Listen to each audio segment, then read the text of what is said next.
out what we must do to be holy. As we're admonished from Leviticus chapter 19, be holy for the Lord our God is holy. And finally, we want to remember the story of Rehoboam, Jeroboam, and the prophet that came to Jeroboam. Foremost among those stories, I call out the story of the prophet because it ends in such a strange and counterintuitive way. The prophet was held accountable because he believed a lie. I'm not here to bring you an untruth or falsehood in any way, but you should not consider anything I say to be true on its own merit. You should consider the things I say in light of the Word. Go to the Word, and if you find that I've said anything that's not consistent with the Word, believe the Word. And I hope you will come to me and let me know the disparity there so that we can go to the Word together and find the truth. We'll be studying out of 2 Samuel chapter 3 this week. We'll start a few verses in as we went over some of the early verses last week to get some mispronunciations out of the way early. So join me now. I hope you find a word of encouragement in today's study. 2 Samuel chapter 3 from the English Standard Version, starting in verse 6. While there was a war between the house of Saul and the house of David, Abner was making himself strong in the house of Saul. Now Saul had a concubine whose name was Rizpah, the daughter of Aiah. And Ishbosheth said to Abner, "Why have you gone into my father's concubine?" Then Abner was very angry over the words of Ishbosheth, and said, "Am I a dog's head of Judah? To this day I keep showing steadfast love to the house of Saul your father, to his brothers and to his friends, and have not given you into the hand of David. And yet you charge me today with a fault concerning a woman? God do so to Abner and more also, if I do not accomplish for David what the Lord has sworn to him, to transfer the kingdom from the house of Saul and set up the throne of David over Israel and over Judah, from Dan to Beersheba." And Ishbosheth could not answer Abner another word because he feared him. Verse 12. And Abner sent messengers to David on his behalf, saying, "To whom does the land belong? Make your covenant with me, and behold, my hand shall be with you to bring over all Israel to you." And he said, "Good, I will make a covenant with you, but one thing I require of you, that is, you shall not see my face unless you first bring Michal, Saul's daughter, when you come to see my face." Then David sent messengers to Ishbosheth, Saul's son, saying, "Give me my wife Michal, for whom I paid the bridal price of 100 foreskins of the Philistines." Verse 15. And Ishbosheth sent and took her from her husband Paltiel, the son of Laish. But her husband went with her, weeping after her all the way to Bahurim. Then Abner said to him, "Go, return." And he returned. Verse 17. And Abner conferred with the elders of Israel, saying, "For some time past you have been seeking David as king over you. Now then bring it about, for the Lord has promised David, saying, By the hand of my servant David I will save my people Israel from the hand of the Philistines, and from the hand of all their enemies." Verse 19. Abner also spoke to Benjamin, and then Abner went to tell David at Hebron all that Israel and the whole house of Benjamin thought good to do. Verse 20. When Abner came with 20 men to David at Hebron, David made a feast for Abner and the men who were with him. And Abner said to David, "I will arise and go, and will gather all Israel to my lord the king, that they may make a covenant with you, and that you may reign over all that your heart desires." So David sent Abner away, and he went in peace. Verse 22. Just then the servants of David arrived with Joab from a raid, bringing much spoil with them. But Abner was not with David at Hebron, for he had sent him away, and he had gone in peace. When Joab and all the army that was with him came, it was told Joab, "Abner the son of Ner came to the king, and he has let him go, and he has gone in peace." Verse 24.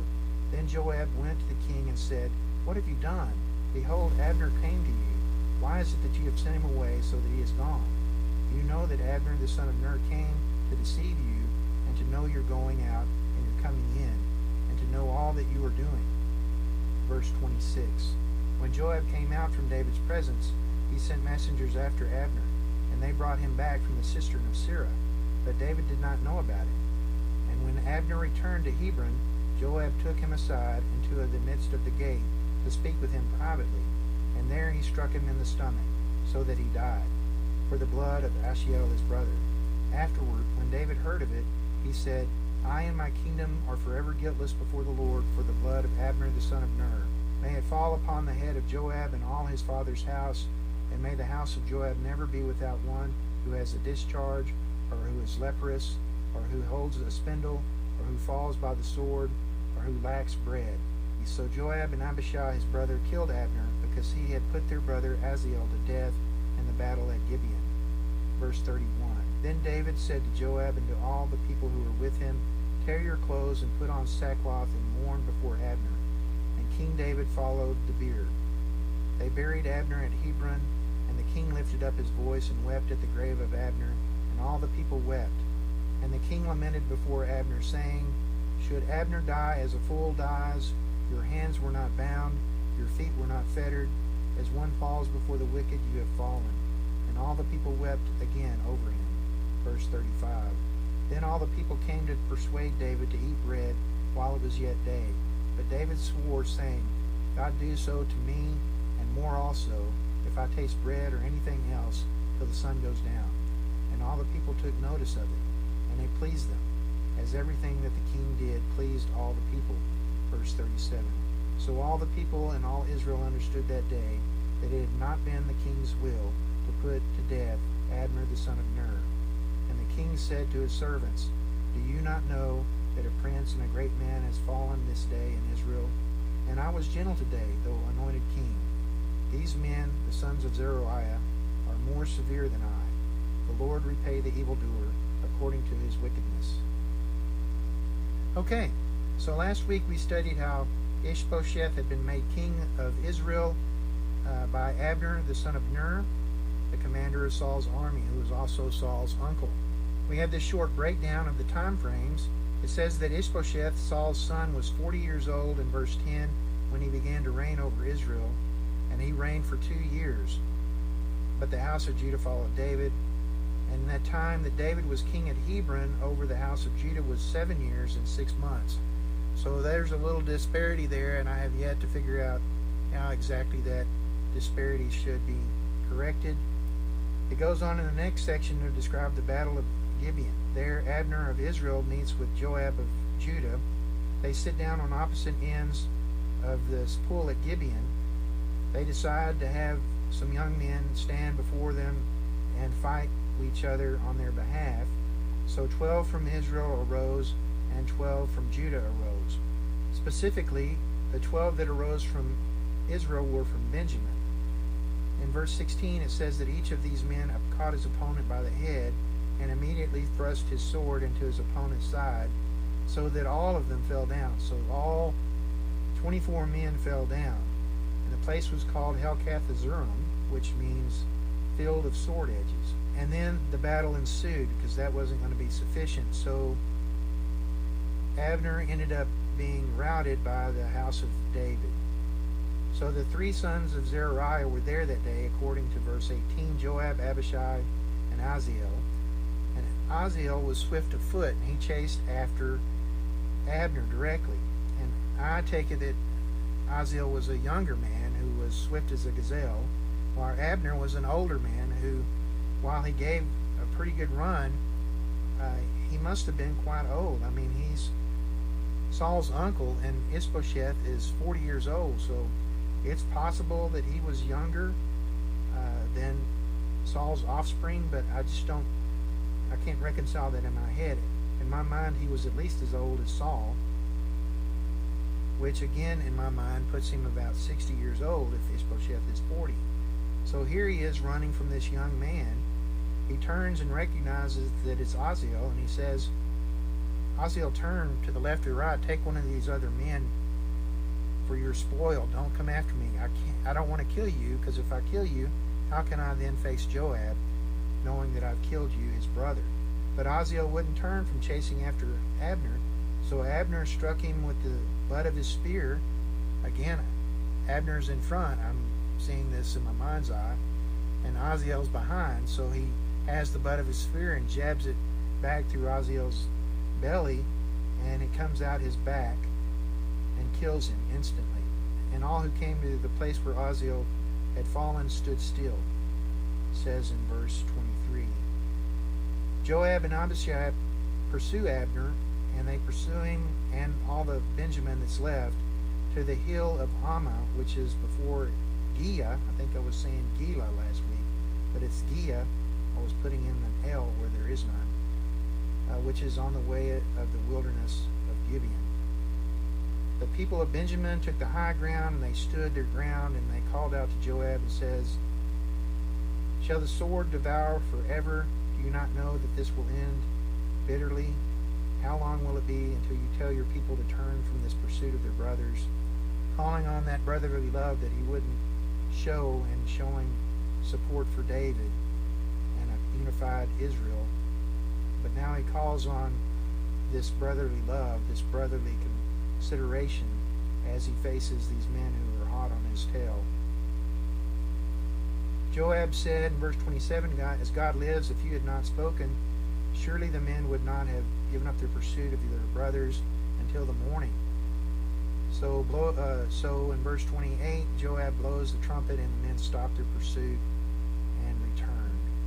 It says in verse 29, Abner and his men went all night through the Arabah to return, crossing the Jordan, and came to Mahanaim that morning. Joab returned from his pursuit of Abner. When they gathered their men together, they had lost 19 men, including those who had fallen initially. So of those men that passed after the fighting began at large, only 7 additional men, not including Aziel, had fallen from the house of David. But 360 of Abner's men had fallen. 360 specifically of the house of Benjamin. So it says in verse 32, they took up Aziel and buried him in the tomb of his father, which was at Bethlehem.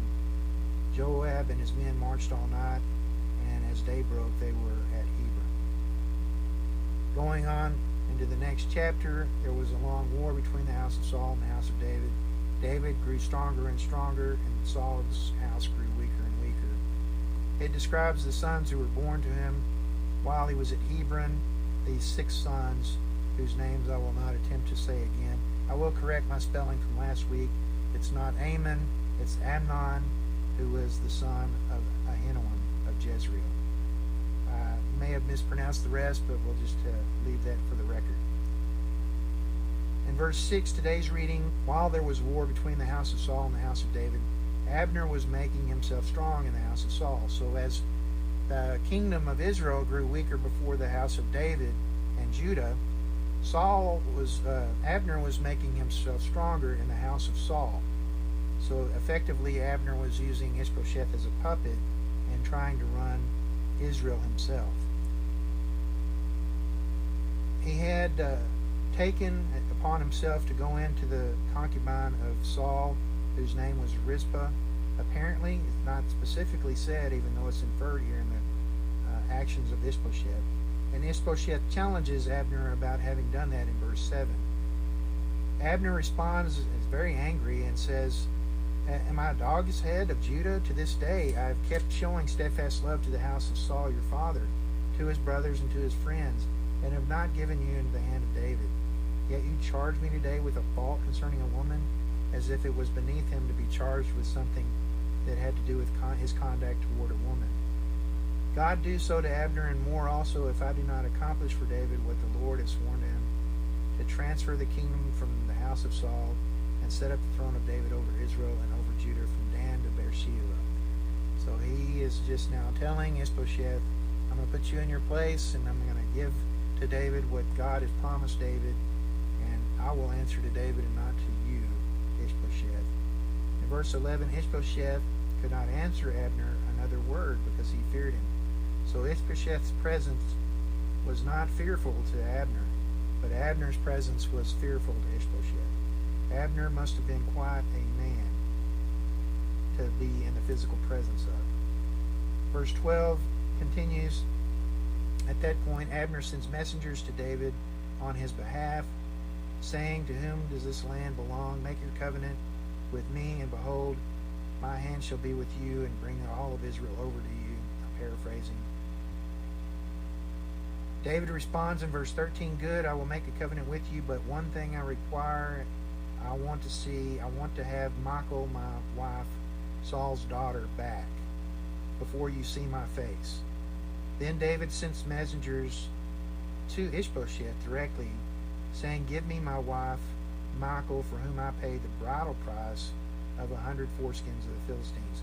If you remember, Saul had sent David on a fool's errand to collect these trophies from the Philistines, and expecting that David would be killed in doing so, but instead David returned, having killed more than the number of Philistines necessary to make this collection. So Ishbosheth sent and took Michal away from her current husband, Paltiel, the son of Laish, and he went with her, weeping after her, until they got to Bahurim, where Abner turned to him and said, "Go, return." And apparently, when Abner spoke, people listened.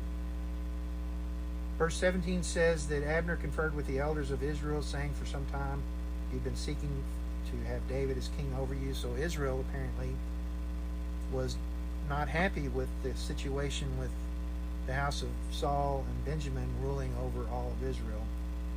And they had been seeking to make arrangements to have David lead all of Israel.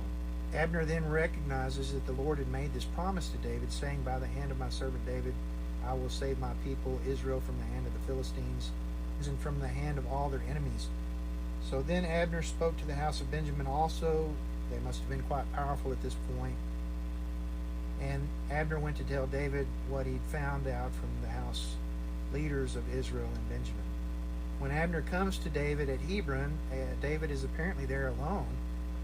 And David makes a feast for Abner and welcomes the men that had come with Abner. They sit down and have their feast. And then Abner gets up and says, "I'll go and gather all of Israel to my lord the king, and I will make a covenant with you, and you may reign over all of Israel and all that your heart desires." David sends Abner away, and he went in peace. As he had left, just moments after he left apparently, the servants of David arrived with Joab from a raid, bringing much spoil with them. But Abner was no longer there in Hebron, because David had just sent him away. And when Joab came, some told him that Abner had been there with the king, and that the king had not held him, but had sent him away in peace. Joab was angry about this, I'm guessing, and he goes into the king and says, "What have you done? Abner came to you. Why is it you have sent him away, so that he is gone? You know that Abner the son of Ner came to deceive you, and to know you're going out and you're coming in, and to know all that you are doing." So he figured that Abner had come to spy on David. Now, I don't think that's what he really thought. I think that's what he wanted David to believe he thought. He was angry because he had lost out on a chance to kill Abner. It was his intention to kill Abner. That's my personal belief on that point. Then he leaves the king's presence, and as he goes outside, he sends messengers after Abner. Joab does, and they go out and bring him back from the cistern at Sirah, because he was not that far away. But David did not know that they had done this. Verse 27, Abner returns to Hebron. Joab takes him aside as if to speak to him privately, and there he strikes him in the stomach so that he dies, for the blood of Ahaziel his brother. So this was an action that Joab felt he could take as the avenger of blood. I'm not sure that the rule of the avenger of blood was intended to be used in the event of a death that was at the hand of someone in battle, but Joab didn't seem to care about that. All he wanted was vengeance, and he took his vengeance there that day. Afterward, when David heard about it, he said, "I and my kingdom are forever guiltless before the Lord for the blood of Abner the son of Ner.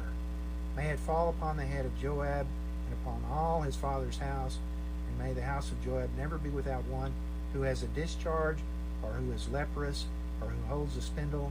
I don't know what holding a spindle means. "Or who falls by the sword, or who lacks bread." Those are pretty awful things altogether, so I imagine holding a spindle is also a terrible thing. So Joab and Abishai, his brother, killed Abner, it says in verse 30, because he had put their brother Ahaziel to death in the battle at Gibeon. It goes on in verse 31, David said to Joab and all the people who were with him, "Tear your clothes and put on sackcloth and mourn before Abner." David followed the bier, and as they buried Abner there at Hebron, The king lifted up his voice and wept at the grave of Abner, and all the people wept. And the king lamented this lament, saying, Should Abner die as a fool dies?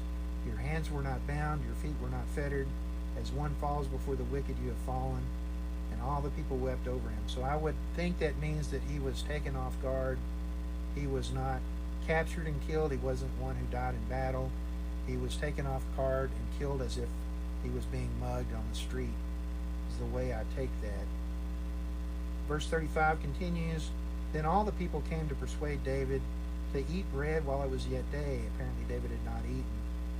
David answered, God do so to me, and more also, if I taste bread or anything else, till the sun goes down.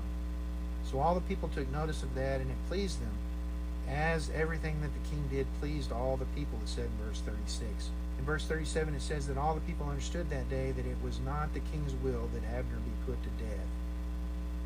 The king says to his servants, Do you not know that a prince and a great man has fallen this day in Israel? And I was gentle today, though anointed king. These men, the sons of Zeruiah, are more severe than I. The Lord repay the evildoer according to his wickedness. So more curses there from David against Joab and his family for what they had done, and the implications of that to the house of Judah and David's kingdom. He did not want people to think that he had called for this to happen. He had great respect for Abner, as he had had for Saul and Jonathan and the rest of the house of Saul. He loved Saul, he loved Jonathan, and that is not to be overlooked in reading through this passage. David did not have animosity toward Israel because of their separation. He did not look on Israel with hate. He wanted them to be united as one kingdom, as one people, according to the Lord's will. And he was waiting on the Lord to do that. I don't think this is any indication that there was a terrible fight going on constantly between Judah and Israel.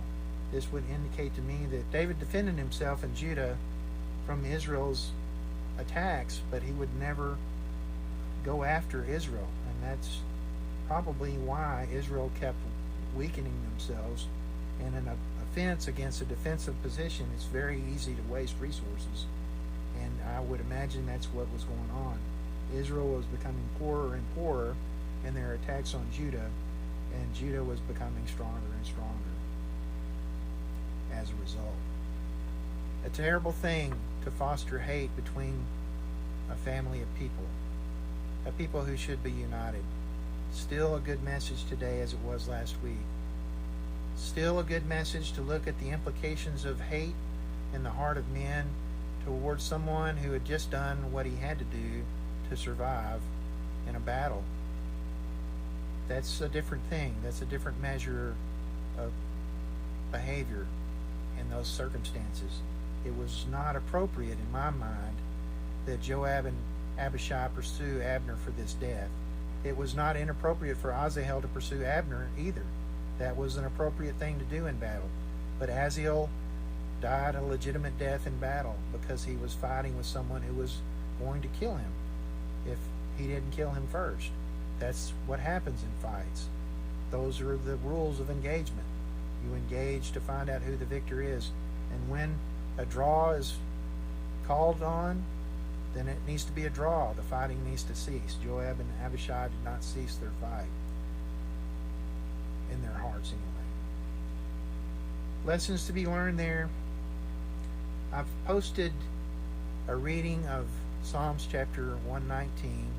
After that admonition from Scott last week in his sermon, I felt compelled to post a reading there.